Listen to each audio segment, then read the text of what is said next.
You're watching OTB TV, a service of Capital Off Track Betting.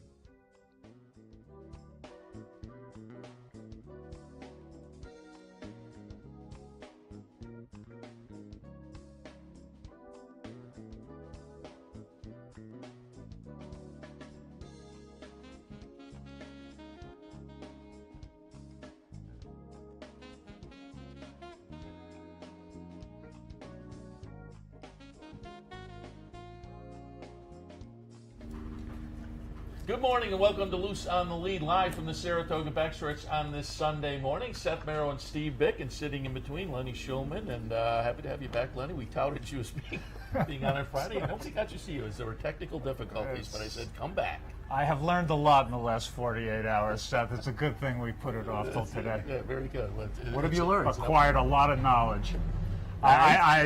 Eating jambalaya causes indigestion. That's one thing I learned yesterday. You were down at the Guillot jambalaya? That is some good eating. The brothers Guillot, Chip and Eric hosted their annual eating fest at 10 in the morning, which is a very odd time to be drinking beer and eating jambalaya. But it was fantastic. Those guys do a great job.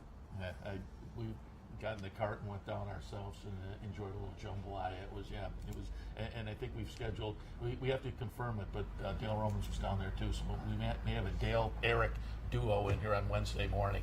You know, as a sidebar, you went to the Jambalaya Fest and you didn't tweet I debated, a picture? But I have always said I'm off as soon as I tweet my lunch. That's different. That's a very different scenario. I wondered about that. Because it's more of an event lunch, so I maybe could have gotten away with it. Well, you got to show the first graphic. We got some terrific imagery today, and you got to show the phenomena on the internet. This is really, it's a store. Oh, hey now, look at that, Seth Merrow. Didn't crop the photograph I gave him, but that's all right. 574 followers. This was a sensation. It was 500 within the first 36 hours. So we blew up the internet a little bit, and they've all enjoyed my first 5 tweets. So it's. Did you tweet it from the Jambalaya Fest or not? No, He didn't. He obviously from where? From Ciro's? Yeah, from Ciro's, a cockeyed drunk photograph. You can expect a lot of those from Seth in the future. People are debating. Yeah, look at that. Can you lose followers? Can please. Because it's down to 330 now. It's dropping like exactly. Just wait. It's like my stock. Are you going to follow anyone, or are you going to be one of those elitists that only allow followers? I'm still want to follow the anybody. etiquette down, but on Tuesday I'll kind of go through. I want to pick. You don't follow everybody, do you? You don't. No, you don't. You're about 10% Okay. I use 10% as a 10% measuring rule. stick. Yeah, as a measuring stick. I wanted to, go through and make a good decision. So I'm waiting for the day off. All right.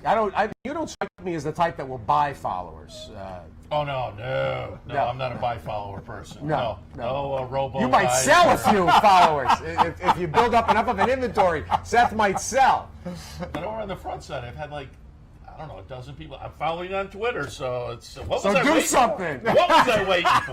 It's the cockamamie thing from Ciro's. Do something. Sure. I made a couple of crappy picks yesterday, so that. There you go.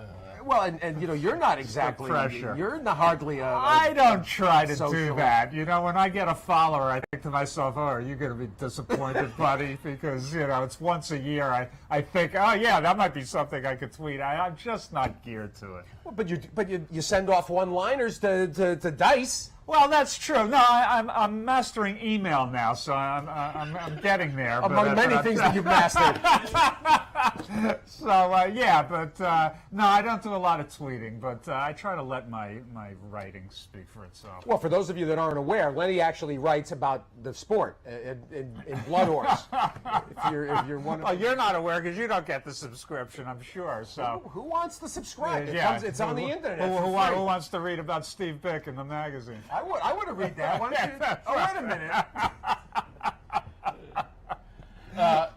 Blood Horse, but the Dice reference, the Hollywood writing as well over the years. Yeah, well, Steve and I were driving to dinner in Los Angeles. We had a three-way with Dice on the way over there. So Steve can speak to that. We were.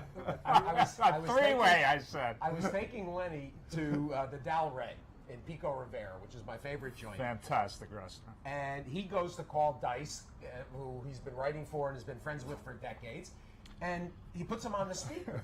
And so now I'm basically listening to Lenny and Andrew Dice Clay, and if you think that it's an act, if you think what you've gotten over the years from Dice Clay is some sort of a put on during when the cameras are on, the answer is no. The answer is the same shtick, live and just talking and jibing with Lenny. I threw my phone out. I've got it. I can play part of it. So it's almost as entertaining as the Guillot phone call to Randy Romero. That's one of the funniest things in the history of the sport. Yes. But no, it's one of my. That was a great moment. Yeah, it was. I It was a treasure fun that. night. It was a fun night. So yeah. Anyway, from failing in Hollywood to failing as a turf writer, I've done it all. Let's talk a little horse racing and Why? Again, you write for the Blood Horse, but let's get some of your opinions on what one of the stories of the year. Obviously, we have the stretch run to the Belmont. Justify wins the Belmont, subsequently retired, and so now the class is kind of trying to define itself underneath. We have the Travers coming up next Saturday. So just your feelings about Justify and his performance in the Triple Crown, and now how subsequently the 3-year-old class is kind of playing out. Yeah, well, to answer your first question, and I know his career is always going to be defined by brevity as well as brilliance at this point. I think Justify is one of the absolute greatest racehorses I've ever seen. And I understand people are going to say 6 races. This horse is special. He was special in all 6 of his races.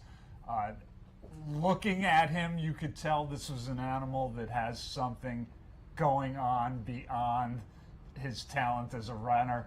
This horse had it mentally, he had it physically, he had it in his heart, he had it as a warrior. I think this horse is one of the all-time great racers, and I'll tell you who else thinks so, is Bob Baffert, who, when he's not in front of the microphones and not in front of the cameras, has told people this horse was better than American Pharoah was, and I absolutely agree. I think he's a far superior horse to American Pharoah. And I can speak to the opportunity Lenny had before everything really commenced, other than the maiden win. And as I've mentioned a number of times, I just so happened I had back-to-back trips to Los Angeles, to Santa Anita for Big Cap Week and for Santa Anita Derby Week. Lenny was out there for Big Cap Week as well, and he was going to do a feature on Baffert, on you and on me. Baffert. And Baffert took him to the barn and said, "You want to see the Derby winner?" And of course, the assumption was at the moment McKinsey might be that, but it wasn't. And he brought Lenny to see Justify, and the fact that I was there for the second start, which was Sunday after Big Cap Day, and then was there for the Santa Anita Derby, and then for the Triple Crown. Got to see 5 of his 6 career starts, and I'm in the same camp, and I was mystified through the Triple Crown, and you and I talked about this extensively, Seth. The minimalization, the eagerness to take the brief career and somehow compartmentalize it to say that as a result he can't be an all-time great and he can't be considered among the elite, and it's not fair. I mean, obviously you got to speculate what might have been, but these 6 starts in what essentially was what came every 18 on the average of 18 every 18 days is really unheard of in this era, and that alone makes him special. Yeah, think about the time frame in which he accomplished what he accomplished, and I get it. I get why people want to see longevity and they want to see racing against older horses and a 4-year-old. I get all that. You cannot take away anything that this horse did in those 111 days.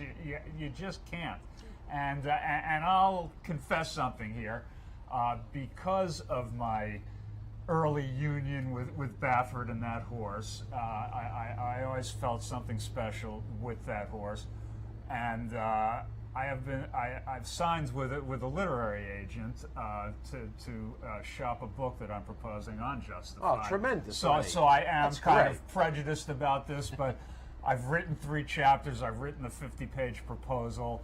I've done a lot of work on this, and it's a real agent, and I'm just knocking on wood that they find the publisher interested in it, because it's a story that it's not Seabiscuit, but in a way it's a modern-day Seabiscuit, because you have communist Chinese and born-again Christians and the George Soros angle, and the Saul Kuhlman angle, and the Jack Wolf angle, and the Bob Baffert, and the Mike Smith, and the John Gunn. It's really got a everything. phenomenal story. Plus Umberto Gomez and what he went through with the death of his father, and he chose to stay with the horse through the Triple Crown. It's a wonderful story with a lot of different elements, and I'm really hoping I get the chance to tell it. Excited for you and excited for readers. It'd be refreshing, actually, to have a book about the Triple Crown winner from somebody that likes racing. And with quotes from participants in it. Yeah, you know, that the participants might actually talk to. Nobody will have to be tricked into talking to you. That's the best part. So I've been kind of living with Justify a lot lately, and well, you've got a lot to justify, frankly. That's right. That's right. So, I love it. That's great, Len. Yeah, that is yeah. good. But to get to your other parts, before the Derby, this was the deepest field of 3-year-olds in and then recent it was memory. the world's worst. And man, they just started dropping and dropping and dropping. But I've always felt this. I've always felt that Good Magic is the second best 3-year-old in this crop, and thank goodness he's still around. And I think we're going to see something special in the Travers, and I think he's a special horse. Bob Edwards is going to join us actually in a little bit. We'll talk to Bob about yesterday Rushing Falls win, and he was delighted with that, obviously, and in the Lake Placid, and salvages one of the 2 3-year-old stakes on the grass. They were lucky to salvage a grass race at all yesterday. Yeah. And obviously he's got Good Magic coming up on Saturday in the Travers. So Bob Edwards, E5 Racing, another one of the good stories that's emerged over the last 3 years. I mean, everybody goes up to Bob now and says, God, you're lucky, God. And it's true. To win a Breeders' Cup race in your first year, come back and win 2 Breeders' Cup races in your second year, plus all these other fantastic races that he's won now, the Haskell and everything out of the Bluegrass with Good Magic. What a phenomenal. And going into the Derby, God, were they high on that horse. They were just giddy. With good reason. Chad and Bob and Barbara Banke and John Moynihan, and these people have seen a lot of good horses. And John Moynihan knows his stuff. And they were giddy. They were floating this far off the floor. Every day that horse came back from the track, and John Moynihan, I just remember coming up to me, what do you think? This is great. What do you think? I said, well, there's a pretty good horse over in barn 33. And the color kind of drained off of his face. And I was like, oh, my God. I said, well, if you two were coming down the stretch together, that would be pretty good, wouldn't it? And, son of a gun, it did pretty much happen that way. But I think Good Magic is absolutely the next best, and we're going to see him. Let's, in fact, on a quick note, let's a review of where we stand right now. Looks like 10. We keep hearing, and Mendelssohn, the latest addition to the Travers. Oh yeah. Really? Yeah. Where you been? Your little sleep jambalaya. Jeez, what is wrong with you? Good Magic, Mendelssohn, Catholic Boy, Wonder Gadot. So right there, you've got 4 intrigue storylines. By the way, speaking of Wonder Gadot, she didn't need to show up at Woodbine yesterday. Mark Cassie wins a Triple Crown anyway because Nipawa wins the Breeders. So Cassie sweeps the Canadian Triple Crown for the first time in his career. Gronkowski, of course, another intriguing storyline. Tenfold, Vino Rosso, Hofberg, Bravazzo, and King Zachary. That's a very nice field of 10 with a lot of fun stories. That's even a better field than the Jim Dandy. Oh! Speaking of dice. Oh! Are you getting a lot of that on that phone call?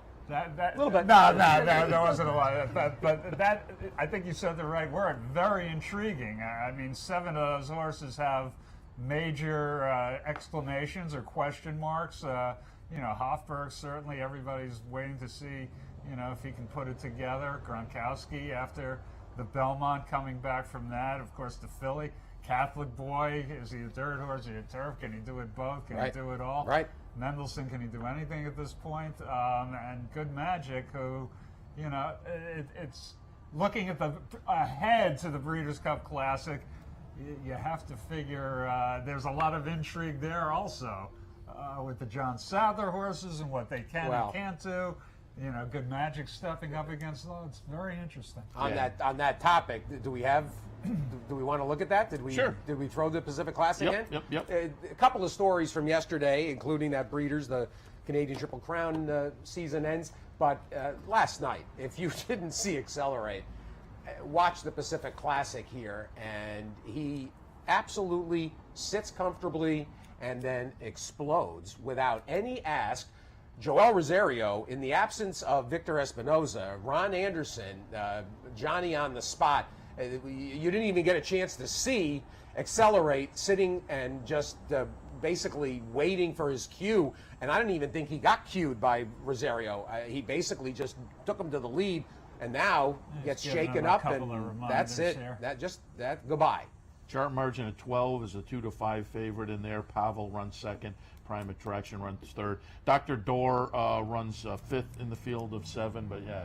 And by the way, don't look. This is winning by a pole, but don't sleep on Pavel, who is a nice horse and who ran very well at Churchill Downs in the Clark. So he gets to go back for the Breeders' Cup Classic. I'm sorry, Stephen Foster. 115 buyer, by the way, career best for Accelerate. Now, I hate to say this, but John Sadler, who's a wonderful trainer out in California, has had a passel of fine horses out there, has not been successful outside of California, and has not been successful in the Breeders' Cup, quite honestly. Has Catalina Cruiser maybe coming here for the Woodward? That'll be an indication of winning outside the state, certainly. But, you know, you can't give away anything to anybody here. Everybody's got a little bit of a question mark to go with the exclamation mark. So, and it looked like, I hadn't seen this race before. It looked like Accelerated. He looked like he was looking over to his right coming down the stretch there a little bit. The way he threw his head there, I don't know. Could be nothing. Could be something. We'll talk to Sadler tomorrow on radio. And what a performance! But it's you know, the Classic, much like the Travers, a lot of intrigue and a lot of question marks. But yeah, the older division is as up in the air as the 3-year-old division is now with Justify on the sidelines. Right. I don't know how you guys sold on Diversify going forward, or certainly Diversify, and I think Mind Your Biscuits. I think they're going to stick with 2 turns for at least another start and see if maybe the Breeders' Cup Classic is sitting out there. They both looked good the other day, and Diversify had it all its own way, and that's the key. Yeah. You know, with him and Accelerate, you know, that's nobody's going to have it their own way quite as easily. Well, but I tell you, but watching Accelerate yesterday, he is not a demand the lead type, and frankly, Diversify is getting a little bit easier to sit with in the early stages. So that part of it, it's nice actually to have 2 kind of maturing, homegrown talents as you know at this age. It's a rarity actually, and I'm not going to compare it to the way, what was it, Bernardini Lava Man they were trying. Remember when they tried to make the East Coast West Coast confrontation between the 2 of them? Yeah. But it is a good starting point as we build, and then let's get through the Travers and the Pennsylvania Derby, and then you'll have the 3-year-olds. You know, they're going to turn around and compete, of course, the Jockey Club Gold Cup. And you did hear, I'm not sure what you've been hearing and what you haven't, but they're renaming the front runner out at Santa Anita to the American Pharoah. Are they? Yes. If you haven't heard that. Well, the front runner is such a traditional name. I'm kind of sorry to see it go, but and let's not sleep on. Catalina Cruiser looked fantastic in the San Diego. I understand he wasn't beating much in there, but I'd be very anxious to see his next race and see what we've got. Well, and of course, a year ago, Sadler and Cosnaronis used it as the launching point for Accelerate. to kind of kick him off, and when he surprised Arrogate. Yeah. Very good. I think what we're lacking in the 3-year-old division all of a sudden from the Derby to now. I was talking to Jack Wolf yesterday, who's a big fan of this show, by the way. And, he was saying, gee, we had Audible here. We had, he had a lot of horses that looked like they were going to go forward and blossom. And, God, they just... No, it's beyond It's a horrible sport that way when they're just here today and gone tomorrow. But he was aboard. Wait a minute. He was. They were aboard for the Triple Crown winner. What do you think? We're going to feel sorry for Jack now for the Starlight team after they rode the Justified train? I'm not saying you have to feel sorry, but Jack and Saul didn't have a piece of those breeding rights. They had racing rights. Understood. And the fact that he went away early, hurt. There's a chapter. There's a chapter. Well, it's not a chapter, but it's a. I'm sure they were hoping to get a little more length out of that career. But no, when you win the Triple Crown, you do not. You can't complain. Get felt badly for. Speaking of chapters, I saw where you had the graphic of Lenny's latest novel, and slap that up there as well. Lenny now has got 2 back-to-back. Terrific reads. If you aren't aware, you can pick them up at Amazon and similar. Yes. This There is it is, Points. Yes. For those who like their basketball with their horse racing, we've got a good point shaving scandal, a mystery, a thriller, and some comedy in there. So available at Amazon. It's a good read. Actually got a hell of a notice in the New York Post a little while ago from Mike Vaccaro, fine sports writer at the New York Post. You read it and loved it? Gave a very positive review of Points. When you order Points, also order Long Way Home. Long Way Home, and follow me on Twitter. It'll be a fantastic. You'll do much better with the books than the Twitter. The books are a series, though, right? You got a character. Yeah, it is. It's a rampaging reporter who uncovers. The first book, Long Way Home, is about a scandal at the Kentucky Derby, and this one is a college basketball thing. So you killed off the Haskin character, right? The Haskin character does not make an appearance. I had to let it go by popular demand. All right. I shouldn't say it's a spectacular murder in the second book of the Haskin character. Oh. All right. Well, we got to let you go. Not by popular demand. Popular demand is saying, bring Lenny back more and more. But again, you can pick up the book at the various online booksellers. Points is the latest one. I'm going to follow him on Twitter now. Exactly. It's fairly. It came out the beginning of the summer, right? It's fairly recent. It came out actually. It coincided with the Final Four. Final Four. Okay. There you go. And with frankly all the scandals happening in college basketball this year, it was a good time for it to come out. PR worked out. Very well. I had it all going for me. All right, Lenny. Appreciate the visit, and again, check out the book. We will take a break. We'll come back. Harold Lerner is in the house right now, and we'll talk to him and much, much more on the show today. Sean Clancy a little bit later on. Stay tuned. Loose on the Lead continues.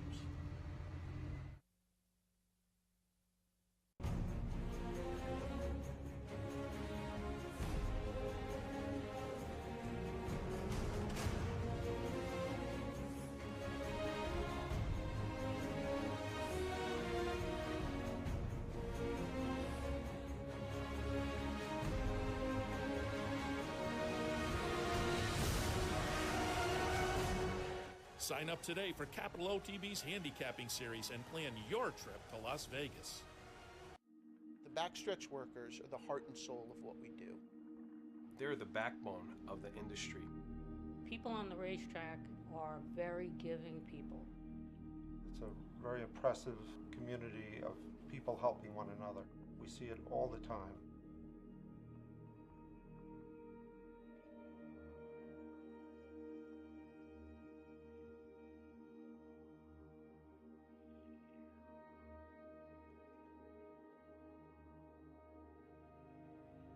Any help we need is right there in their hands. It makes so much easier in the family to have somebody like Nathan to help them. For 4 generations, Bruce Cerrone and his family have continued the 96-year tradition of delighting their local following and faithful summer crowd with the finest authentic Italian recipes. Classic Italian dishes made with the freshest ingredients and served in a home-like setting where everyone is welcome. Some things have changed in the last 96 years, but not Pinnell's commitment to the finest in Italian cuisine. Pinnell's Italian Restaurant, a Saratoga tradition since 1922. 284 Jefferson Street, just minutes from the track.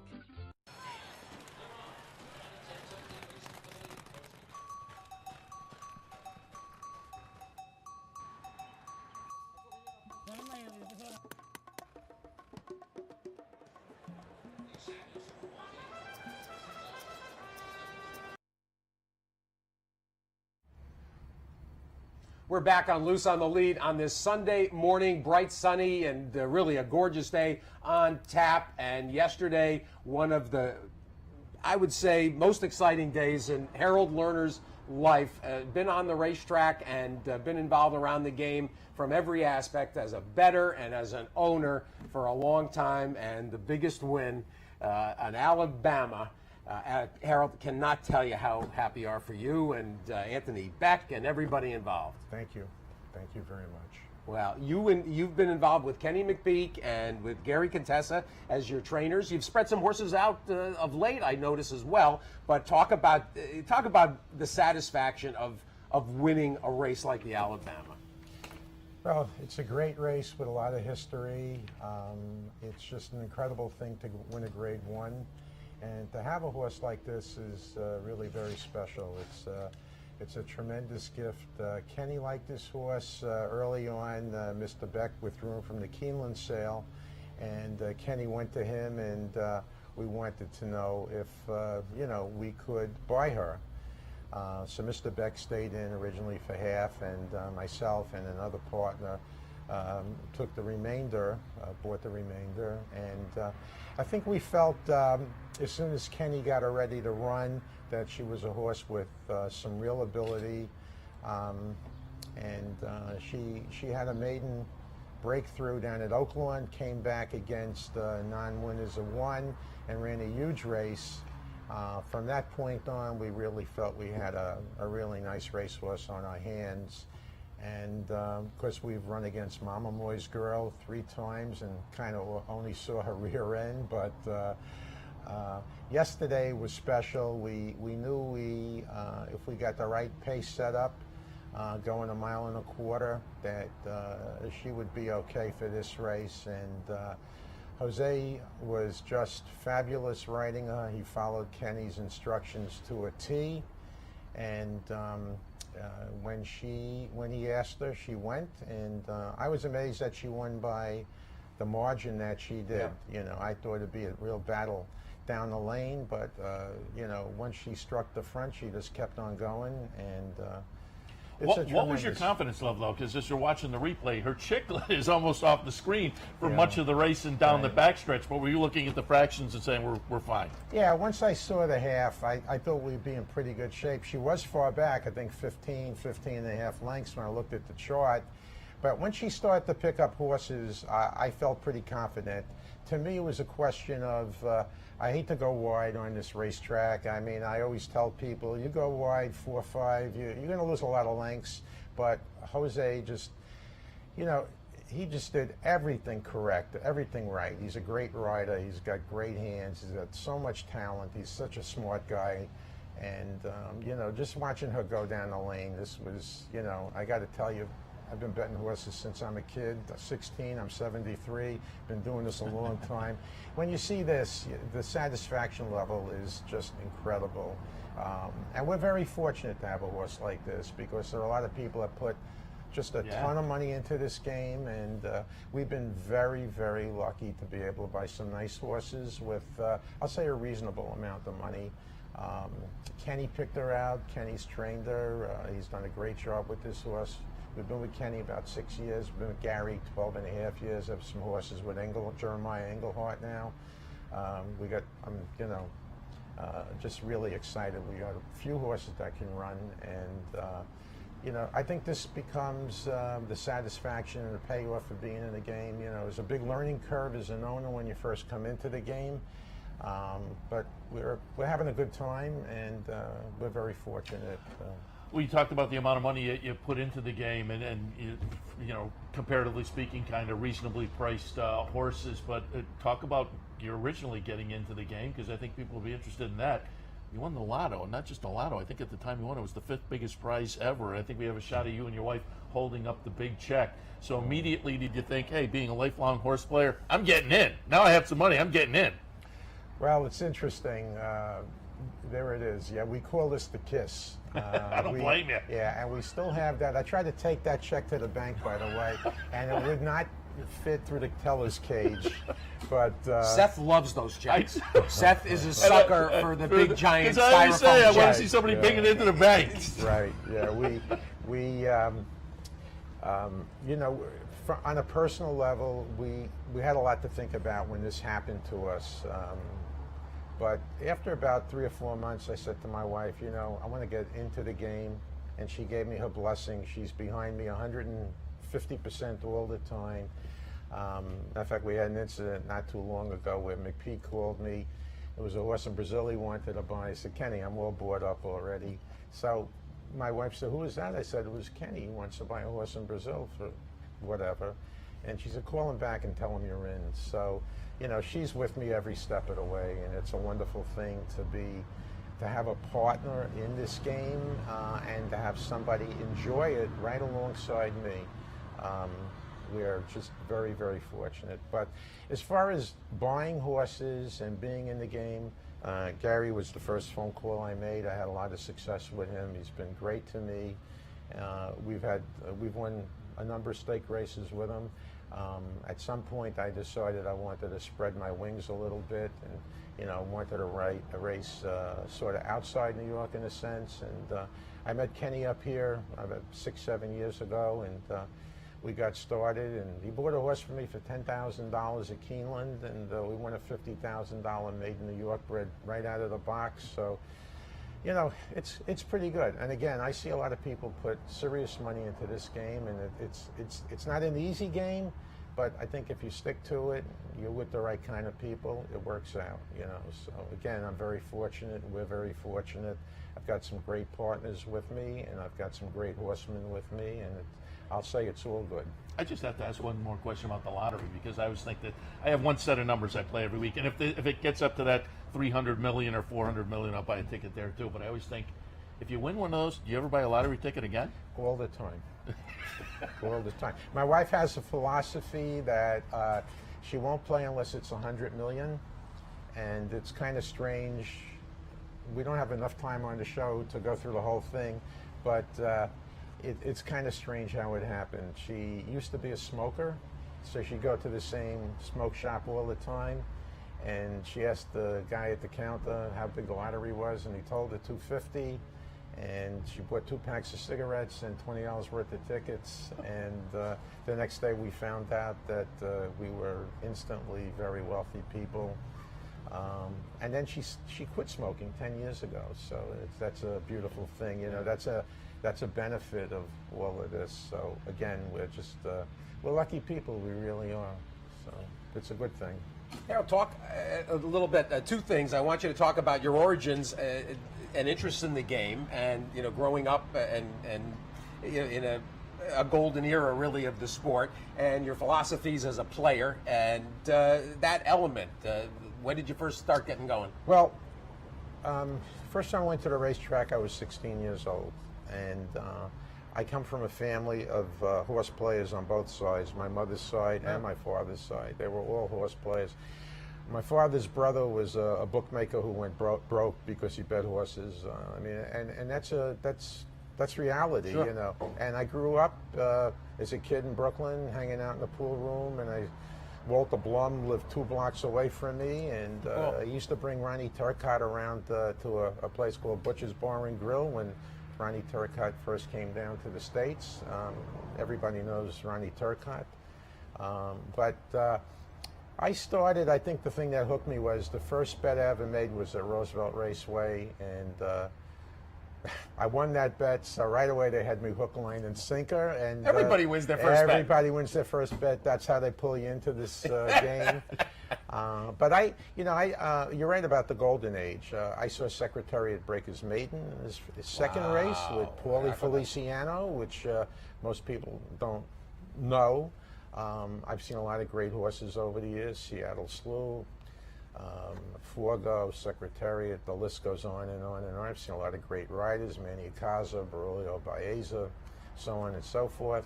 But I've developed a certain philosophy in this game as an owner, and I spend a lot of time looking at the page when I'm at a sale or I'm working a sale with one of the trainers. I'm a firm believer in the Northern Dancer line.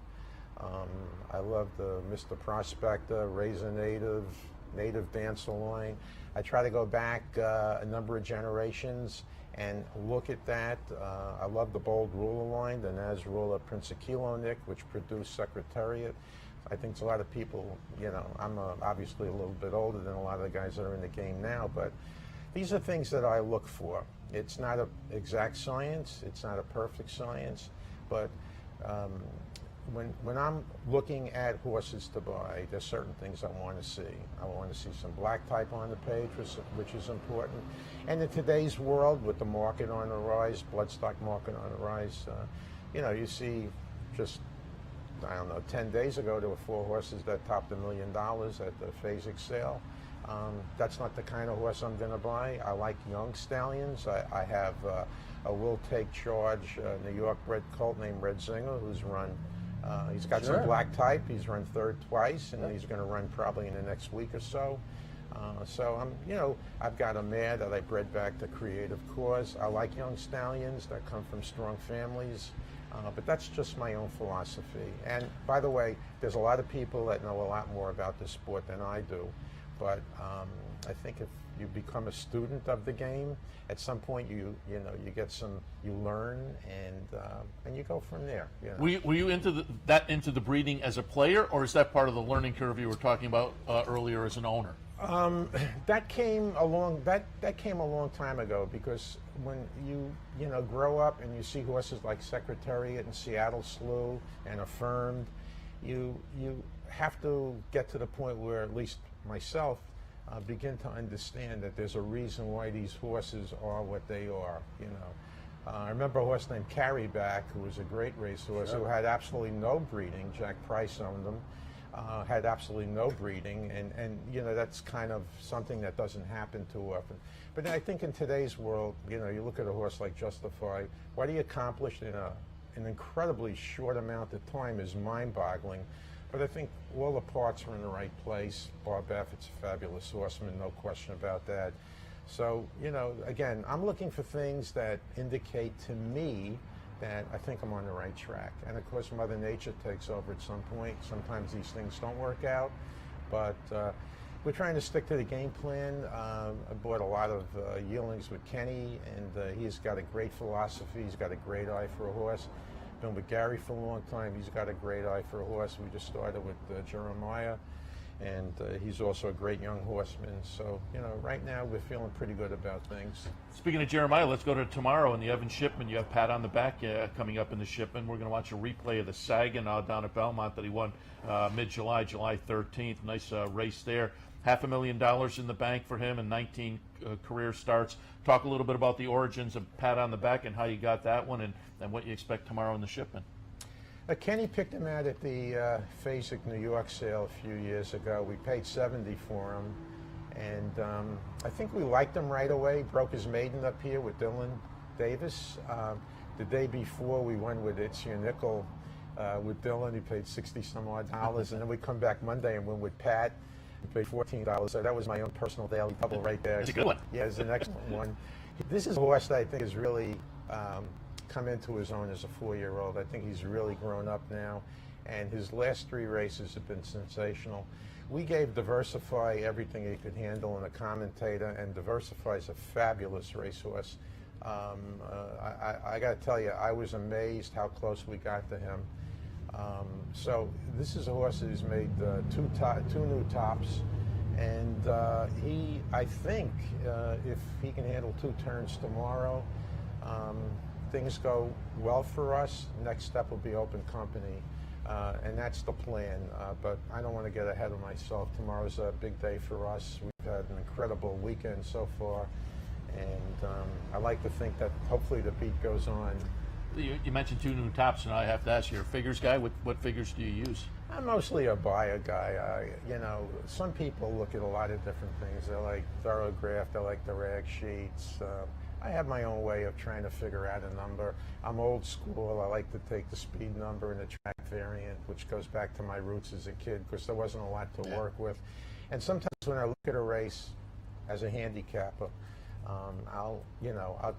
to me, the top of the page is most important. You got to look at the conditions first. So, you know, if I see a horse running for 40 that's dropping out of an allowance race, I'm thinking to myself, well, this is an advantage, but there's always a number of variables, and I try to focus on who I think is who fits the race the right way. Sometimes it works out. Most times it doesn't work out, but every once in a while you get one that pays 8 or 10 to 1, and it helps you get through the day okay. So I find this to be an intellectual sport. I think most people that look at it just to gamble are missing a very important factor here. So I start at the top of the page, and then I work my way down. The conditions are extremely, extremely important, and it is what it is. Talk a little too about coming here and when you first came to Saratoga, and what how it incorporated into your plans and into basically winning here is at least it's advertised as being that much more special. Everybody wants to win at Saratoga. Frankly, with our little group, I'm quite happy to win at Aqueduct in February and Belmont. Anyway, it doesn't matter. The wins are satisfying. But you've been coming to Saratoga a long time, obviously. We've been coming to Saratoga for a long time. We just bought a house up here recently, a small home, which we're really happy about. This is a special place. To me, this is like a temple. This is just a really special place. And again, we've been very fortunate. Every year we seem to win a race or two, which makes it even more special. But winning a race any place to me is a really big deal. We had a horse a number of years ago that we shipped to Penn National, a run for $7,500. And I got pretty excited watching a race at some simulcast outlet down in Florida. But I think certainly the highlight was yesterday. To win a Grade 1 and to win a race like this is just, for me, there can't be anything better. I mean, there's one other race that I would like to win, and it's down at Churchill Downs the first Saturday in May, and that's kind of the goal. But this is a really special place because when I'm here, I get tremendous peace of mind. This is like going to therapy for me. I don't think about anything else when I'm here. I'm just thinking about the horses. And it's just a wonderful feeling to get your picture taken up here. So this is it. Saratoga is the place. We've been to a lot of racetracks all around the country. Churchill's great, Keeneland's great, Del Mar, Santa Anita, Gulfstream goes on and on, Arlington Park. We've been to Oaklawn. We've been to a lot of places. But when you get that one chance to be in a race like yesterday, and your horse finishes first, it's like going to the Hall of Fame almost, And this is like owning a sports team. Absolutely. Absolutely. I feel like I'm a principal in a sports team, and it's like winning the Super Bowl, the World Series, and the Stanley Cup, and everything else. So it's again really good stuff. Yeah, it was a fun win yesterday for Eskimo Kisses. Have you talked to any game plan on what's next for her? Kenny, we talked about it last night.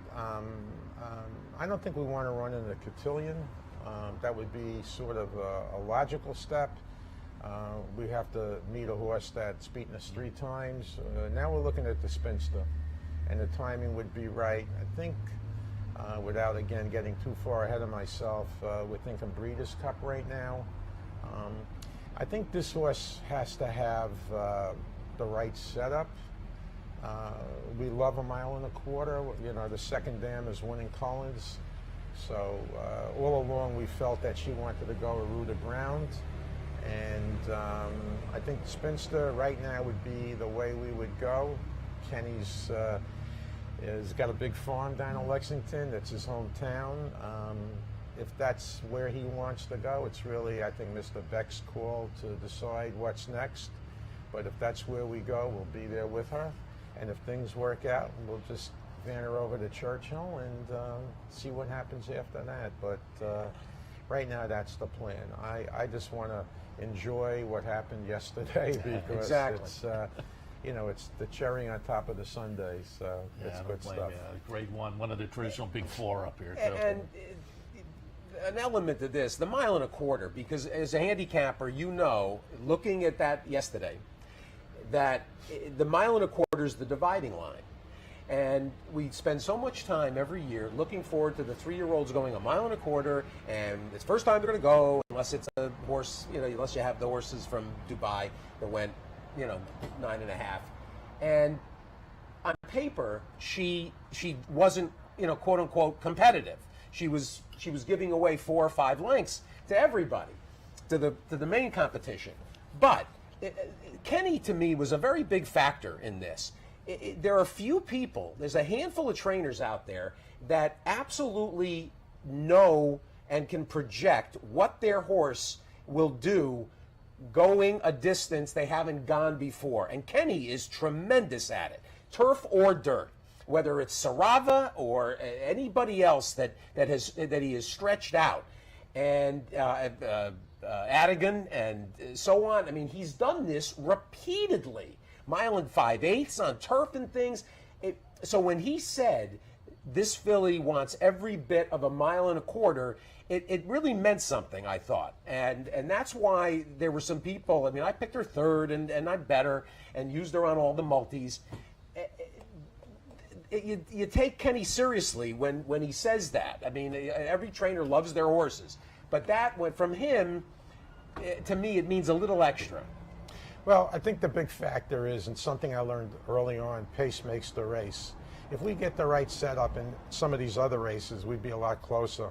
And I don't want to take anything away from Mama Moy's girl. She's fabulous. Sure. And again, we ran against her 3 times. I think the closest we got was about 5 lengths.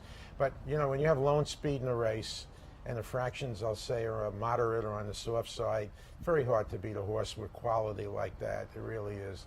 But, when I saw 46 and change, 48 and change rather, for the half yesterday, going 1.25 miles, I felt pretty confident, even though we were so far behind. Because when she started to run, when she started to pick up horses, I felt like we really had a big shot. And again, when she struck the front, the race was over at that point. But, Kenny, I remember reading about Woody Stevens when he won all those Belmonts 5 in a row. Woody Stevens knew every inch of that racetrack, and he knew what his horses had to do. Kenny McPeek's the same way. He knows what his horse has to do. And I think that, his game plan and what he told Jose yesterday, save all the ground, let it take you to the 3/8 pole and then go. But don't go wide.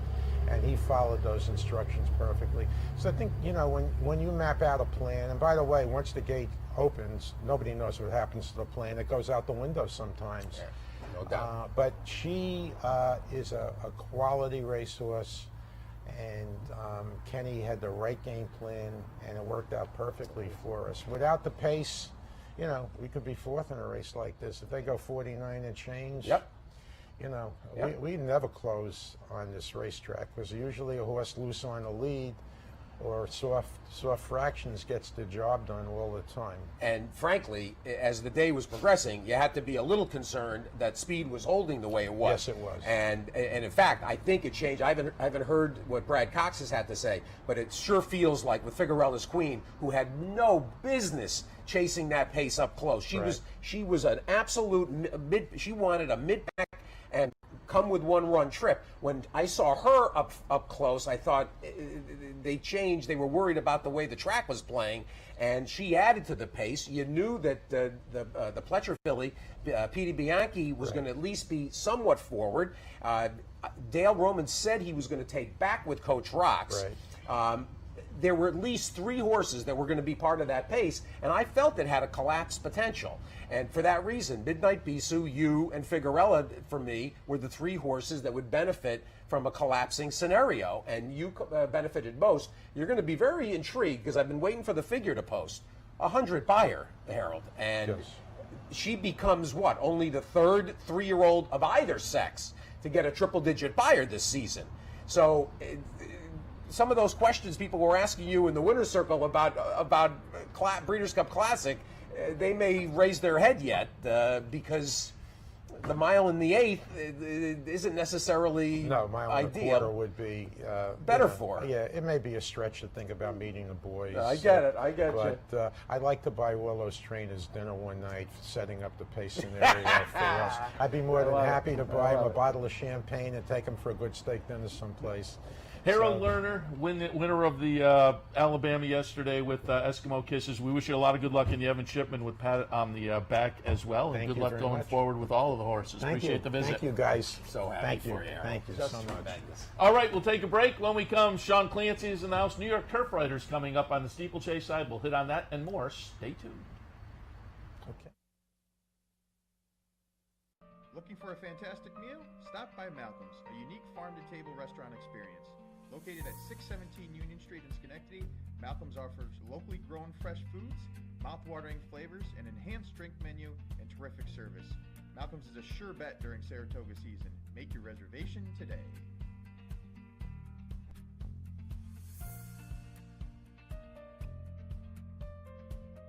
Pick, bet, and cheer on live racing from Woodbine and Mohawk Park.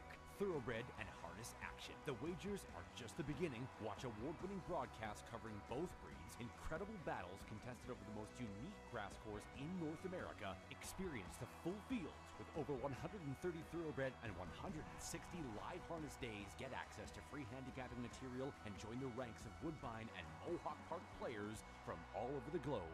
For more information, visit woodbine.com.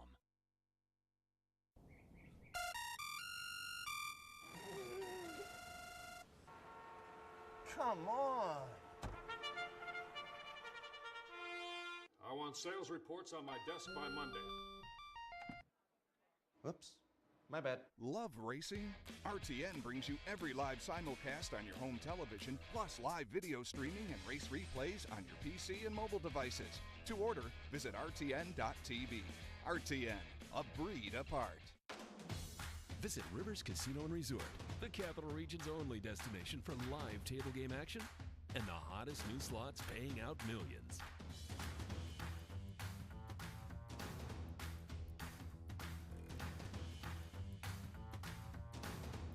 And they're off. Horse betting is now at Rivers Casino and Resort with Capital off-track betting terminals and live tellers located just off the gaming floor at Van Slicks. Get in on all the action at Rivers Casino and Resort.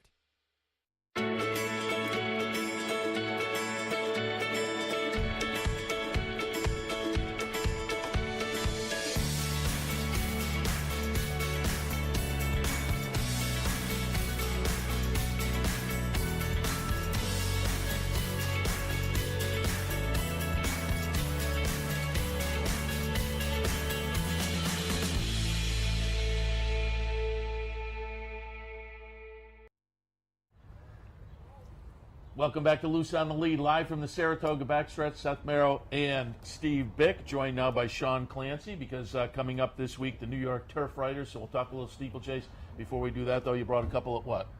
Well, it's you know, you don't have to have Sean Clancy just for steeplechase. I said we'll talk much more, and I was just about to say you brought some copies of the special and yesterday's performance by Eskimo. Okay, I love Kiss Off. Yeah, that was good, right? That was Joe, my brother. Joe and Tom Wall, they went back and forth on that one. I was in the middle of writing the darn story, and they were coming up with the headline. We were talking a little bit about her as you came on the set. Impressive performance. Yeah, it sure was. I mean, she, you know, it's just a typical, you know, she won the mile and a quarter, pace set up, you know, fell apart. She was, I mean, leaving the backside, you were kind of watching the race going, God, are these going to hang on? Oh, no, they're not, because this thing, you know, she was rolling. And that was a good performance. It was nice, actually. Early in the day, when I was doing my write-up, I sent out a tweet, because I went back and looked at the last, like, 11 or 12 Alabamas. And 9 of the last 11, the winner was in front after a mile. Right, sure. With a quarter mile to run. And so I put that out there, including the last 6 in a row. And only Royal Delta and Blind Luck had come from further back. Otherwise, it was horses that were on or near the lead. And then a lot of times, I mean, to be honest, depending on the crop, you get a staggerfest at the end. They're going a mile and a quarter. And that's what was interesting about this horse. And we just said to Harold Lerner, this was a horse that was really classically bred for 10 furlongs and 100 Beyer, which really stamps exactly what kind of a horse she is. And it was refreshing, actually, to see a horse get into stride, with about 3/8 to go. Oh, for sure. No, I mean, the other ones were falling apart, but this filly, she finished strong. It wasn't like she just picked, I mean, she picked up the pieces, but then she took the pieces and ran off. Exactly. It was a cool performance. That's what's great up here. 1.25 mile, classic distance. I mean, I just think those kind of races, I mean, you can see her, she's just not quite getting there, going 1 mile and 1/8 and getting good in the middle of summer. She's kind of come into form, and that was neat. It was a good performance. Hey, Joe, on the other day, I just want to mention this again while you're here, because people may not watch the weekday show. But he was cheating the other day with worth repeating. If people don't pick up the special regularly, that's one of the nice features. A lot of quotes from around the track. And the last 2 quotes, probably about a week ago now, Joe says, "Oh, we need 2 more worth repeatings before we can go to press." And one of the other writers says, "Well, that's one." Yeah, exactly. So those were the last 2. That's cheating. Come on. Yeah, it was late. We're trying. It's hard. I laughed. We got to fill in some places. We always find the things that we think are really funny in the office at about midnight aren't nearly as funny in the cold light of day the next morning. People are like, "What was that?" And you're like, "I don't know. It was really good at midnight. It was great." When you're all punchy and exactly. bleary-eyed. Yeah. People say, "I don't get this," and I read and go, neither do I, actually. It's like that Seinfeld episode where he gets up in the middle of the night, thinks he has a great day, gets up the next morning, he's like, I have no idea. Yeah, we do that. We do that from time to time. Sean, before we talk about the last portion of the meet, some definition to the season. We always visit with you at least once a summer, and just once a summer actually, because we only get about 18 or 20 guests the whole summer, so you're always one. What's your feeling overall about the season? I know we've been plagued with weather, but the racing as it's happened has been fine. I mean, it's. Yeah, I mean, no, the weather's wreaked havoc on it. I said the first weekend, I said the one thing about this, it was raining and people were complaining. I said the one thing that always worries me is if it rains that first weekend, it seems to rain the whole meet, and that's kind of how it's gone.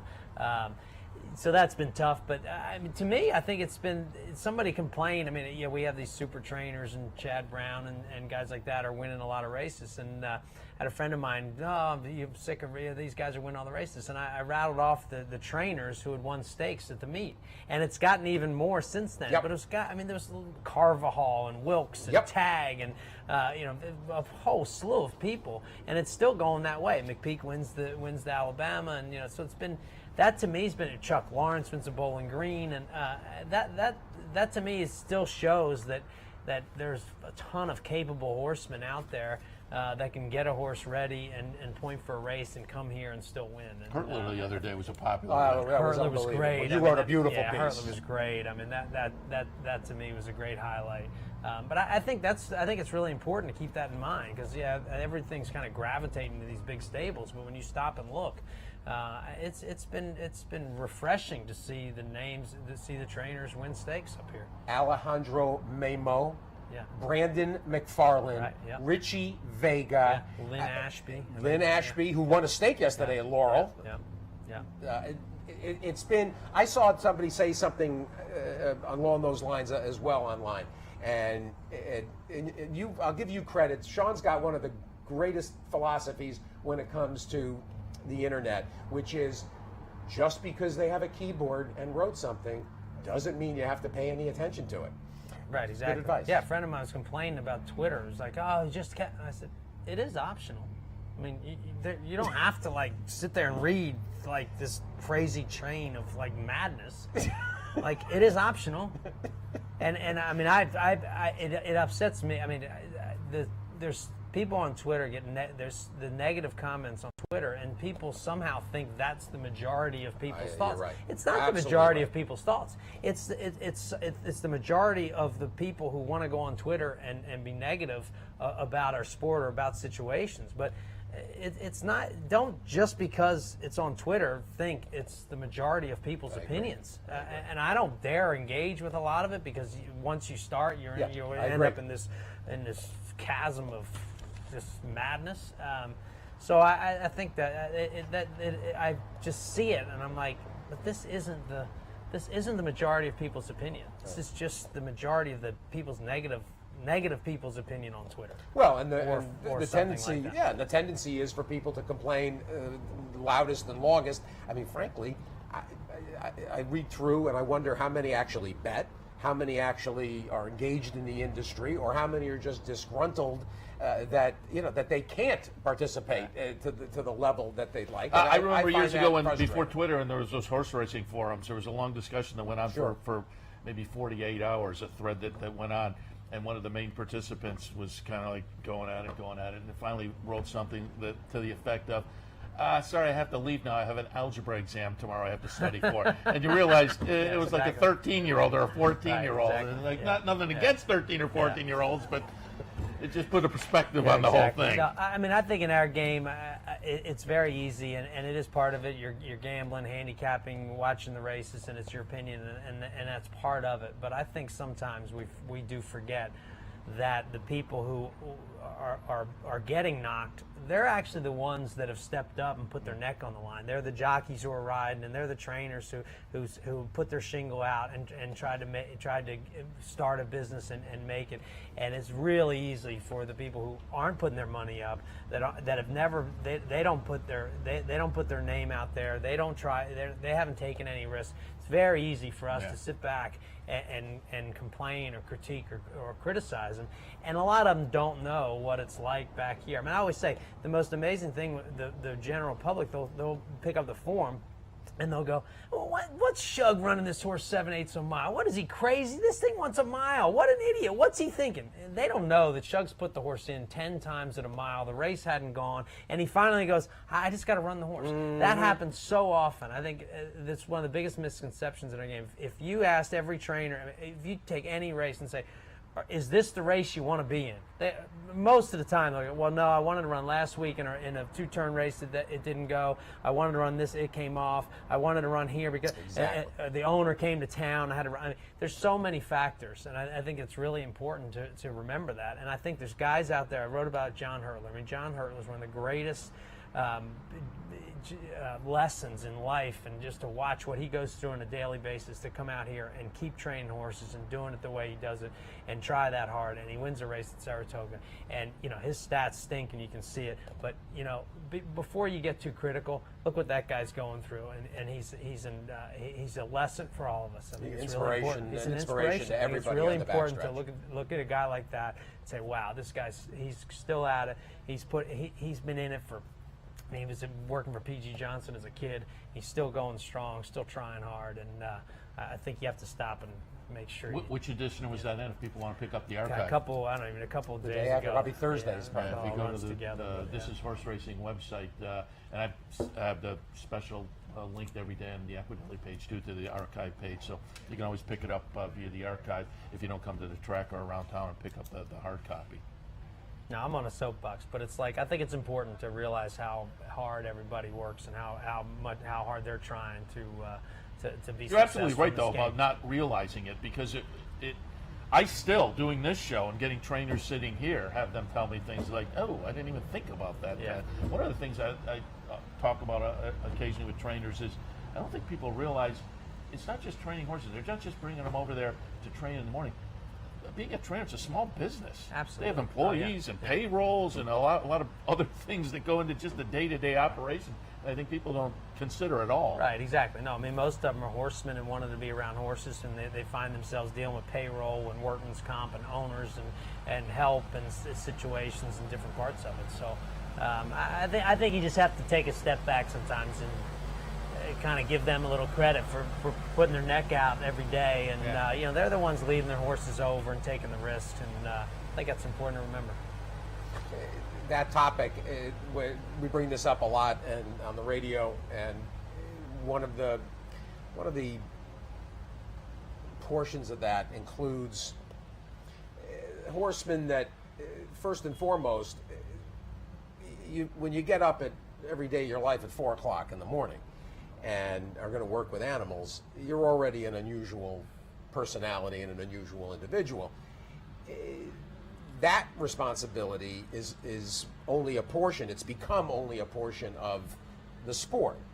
And the unspoken or underappreciated element is that not every one of these people are going to be great marketers of themselves. They don't have necessarily the greatest interpersonal skills in terms of recruiting owners and managing that portion. And you mentioned the super trainer discussion, and the under described foundation of that whole point is that there's tremendous horsemen coast to coast that just are not adept at selling themselves, and they don't necessarily have the ability to communicate well when it comes to that. And so they're not going to get the kind of owners that are going to go to the sales or breed horses and give them the kind of stock. I mean, frankly, a situation you're close to, because you had so much time you spent with Alan Jerkins, and near the end, Chief was down to what, 12, 14 horses, and frankly, Jimmy was down to about 16, 18 horses, which was inconceivable. That era, I mean, Jimmy's gone on and picked up Stronach and has got some new owners and has had a great resurgence, which is wonderful. But you have observed, I mean, for forever in your involvement in the game, and you must know it also from the steeplechase side. Sure, yeah. No, I mean, and the biggest question is, would a guy like Alan Jerkins make it today? How different it is, and how much it's changed with the technology part of it. I mean, Barkley Tagg, he said to me, he said, one day, he said, you used to breeze your horse and you follow him back and you watch the breeze, you follow him back, you get back to the barn, you see how they cool out, you watch them eat, you see it, and then you kind of make a decision and make your opinion on how the breeze went, how the horse went, and what you think. Now you breeze your horse, and before you get back to the barn, your owner's texting you or calling you and asking you how it went, and you're like, you haven't even seen the horse cool out, and you think a guy like Barkley Tagg, who he's in the same boat. I mean, he's not the most personable guy. I mean, I love him, but he's not going to, he's certainly not on Twitter or worrying about his percentage or out at cocktail parties getting owners. And I think a guy like that, I think that type of person and that good old school horseman is really up against it in today's world. And I mean, the Chief was the best. I mean, he told me this about it when Jack Dreyfus came to interview him about it, giving him some horses, and Dreyfus came and was walking up and down the barn, and there was a guy, one of those old guys, Lashes or Buttercup or Duck Butter, one of those guys, he's dipping the ice. He got the alcohol bottle cut in half, and he's pouring the ice water over the horse's legs, and he says, "Ain't nothing." He says, "You eat this man's oats, you stand in this man's water. You eat this man's oats, you stand in this man's water." And he's pouring it on, and Dreyfus is looking, and it's just complete chaos. There's not one color the same. Everything's different. And Dreyfus, he left, and he said to the Chief, he said, "Man, I don't know how you do so good with this pirate ship you're running." And but they hit it off. I mean, they got along, and so it's a totally different era. And you just wonder, would a guy like that get that kind of opportunity today? I don't know. Dreyfus would have 5 advisors and people. He probably wouldn't come to the barn, and they're looking at percentages. And you know. I mean, I spent a lot of time with the chief, and the things I remember always saying, he said about training horses, he'd say, but you knew when the races were. You could point for a race. He said there weren't all these extras, and they let a race go with 5 horses. You could point for a race. You knew when you were going to run. You know, it's very different. You know, little things like that, how different that's changed. And now, when a guy has big numbers, it obviously is going to be an advantage to a guy back then when you could actually point, you know, you have a horse and really point him to a race. It's so different today. Yeah, one of the things he used to do that you never see now, he'd blow him up the day before the race. For sure. Different kind of a training method. All right, let's shift topics and get to the steeplechase side of things. I pulled up your profile on Equibase yesterday because I just wanted to look. That's on the computer. I can't believe it. It's still, yeah. It was engraved. It was chipped out on a stone. But nice here. I pulled up the graded stakes wins. You have 3 of them. One of those being the Turf Riders back in 1990.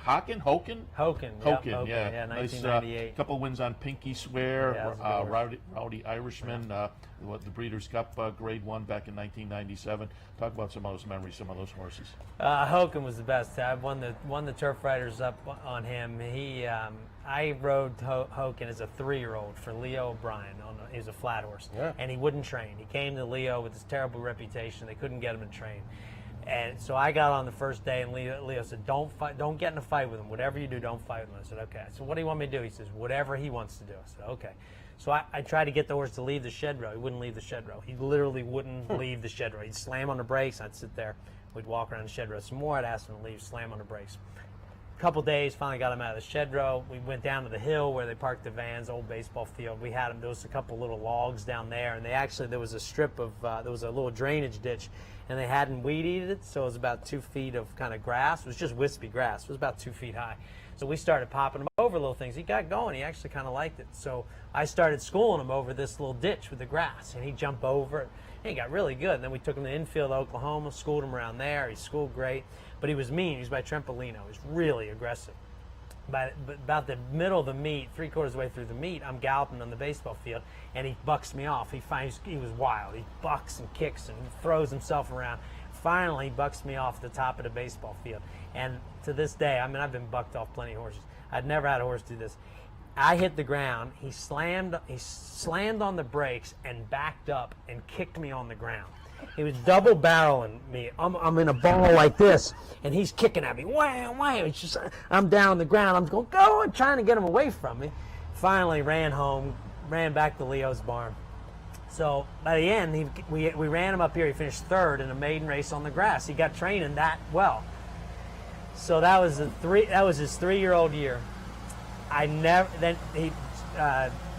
Leo O'Brien sent him to Janardelli to make a jumper. 2 years later, he's in the New York Turf Riders Cup.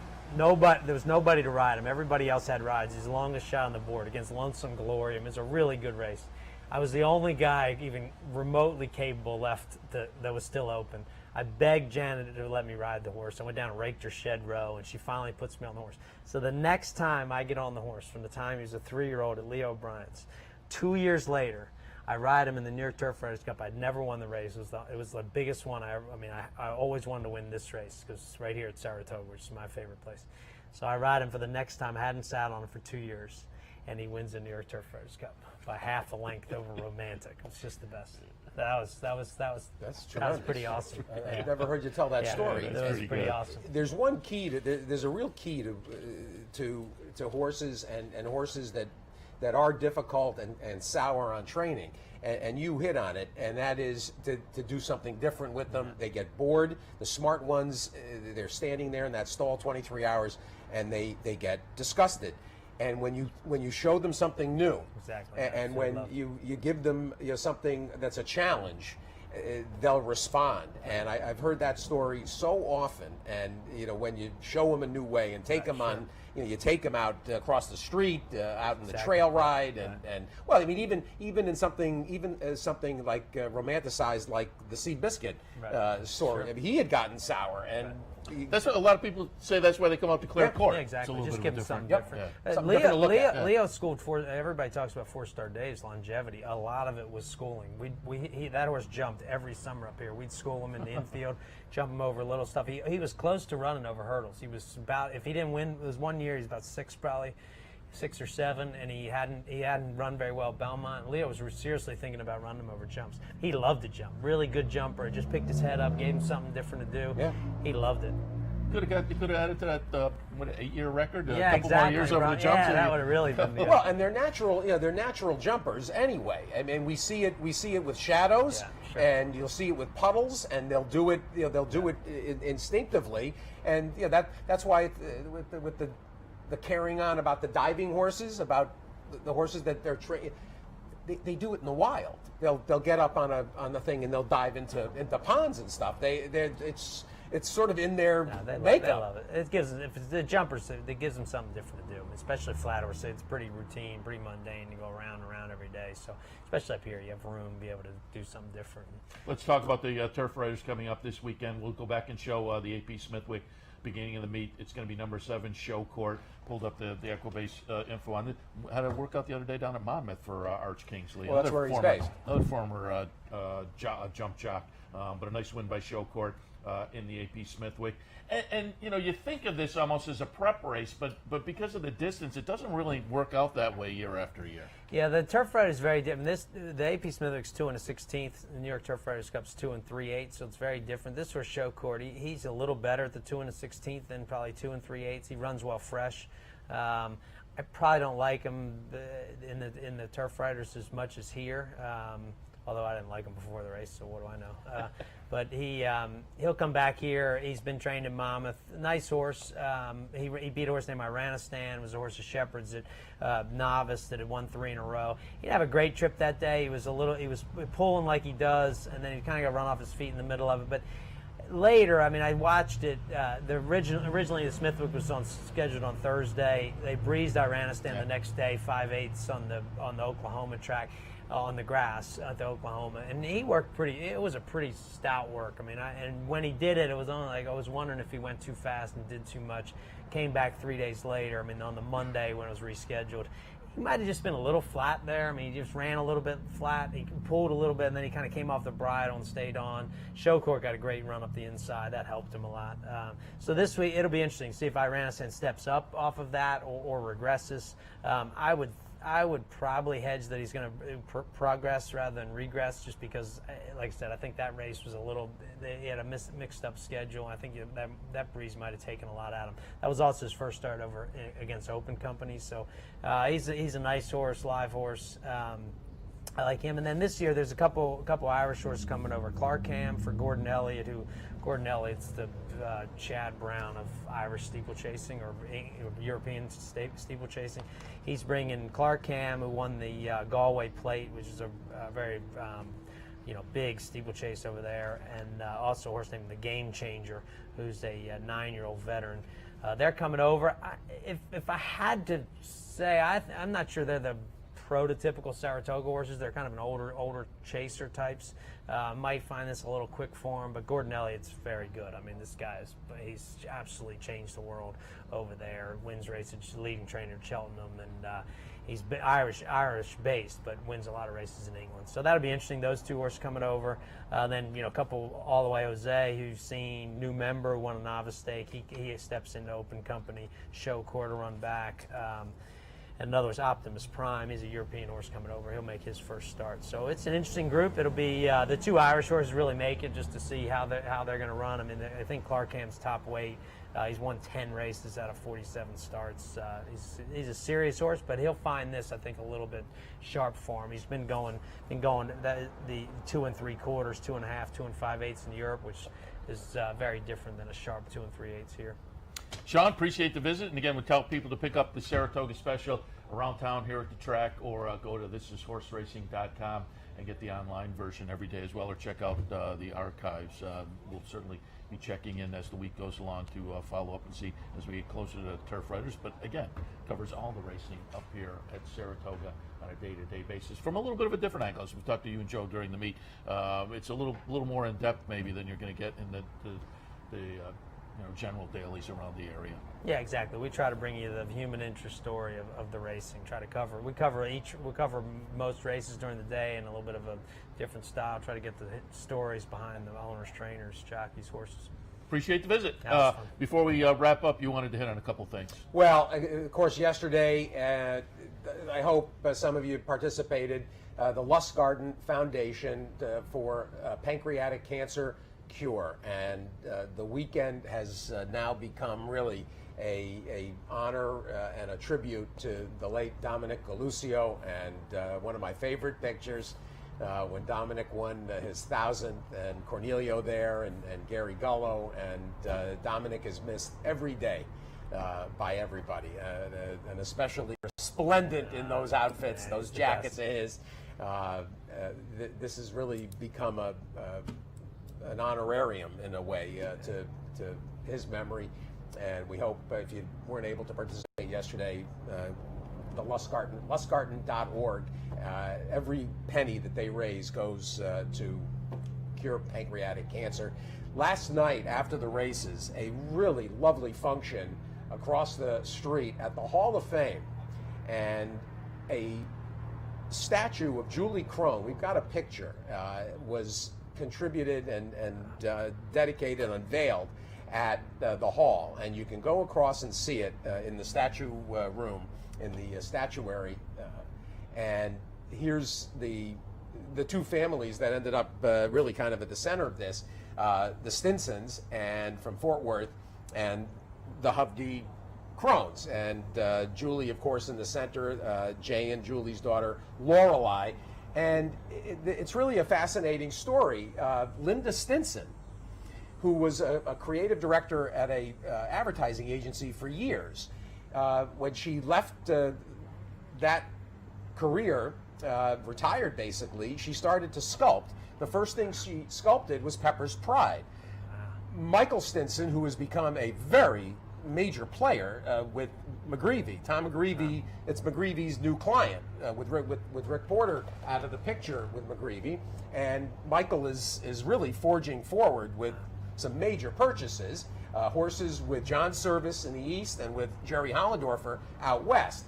And Linda did Pepper's Pride because Michael had bought in with Joe Allen for the breeding purposes, and then also with the California Chrome breeding group, and then she had the idea to do Julie. Wow. And it was really the thing is stunning. It's remarkable. So it was really a special evening. That were the Stinson's two daughters, and just want to congratulate Julie Crone. They struck 9 copies of the statue, and they're going to be around different places. The Women's Hall of Fame will have one. The Cowboy Hall of Fame is getting one. Julie and Jay are keeping one. The Hall has got one. There's going to be one, it looks like, at Monmouth, appropriately, where Julie just really came to prominence. It was really wonderful, and Tina and I were thrilled to be invited. I wanted to make sure. She's also on the panel of that women's symposium at the. Yeah, she is right now, going on right now, right? I think so. Yeah. All right, we'll wrap things up for this edition of Loose on the Lead. We're here every Sunday morning at 10 a.m. Next week, obviously, a little Travers recap, so tune in for that. In the meantime, enjoy the races this afternoon. It is a beautiful day here at Saratoga. I will be tracking it all day long on Twitter, so tune in for that or something. Are you following him on Twitter? No, not yet. I don't even know he's on there. It's exciting. Wow. It's exciting, right? Look at this. Just don't be negative. Look at him. Don't be negative. Oh, no, there is no negative. Oh, he's not. I don't tell you that. Although with my 750 followers or whatever, I've already got like 5 haters. But people are going to hate. Haters going to hate, right? You made the suggestion that the Twitter was going to be a flash in the pan at one time. But the expanded comment was a little more in depth than. Yes. But now I'm on. So Seth Merrill too. Follow me. The first tweet was the best, where Seth said, I'm late to real life parties too. Exactly.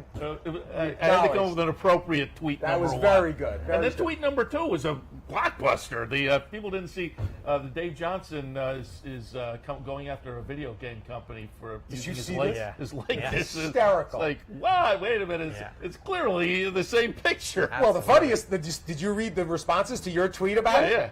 Well, the best was the guy that said, "Which one's the cartoon image?" Exactly. No, because for a split it was second, right. You couldn't really tell. Yeah. It was hysterical. So I'm on. Follow me, Seth Merrow 2, and that'll be an added piece of entertainment on this beautiful Sunday. But cash some tickets. We'll see you again next Sunday morning with Loose on the Lead. As far as tomorrow morning, we're back at 9 o'clock with the handicapper support. I got to get in my one obligatory. I almost forgot.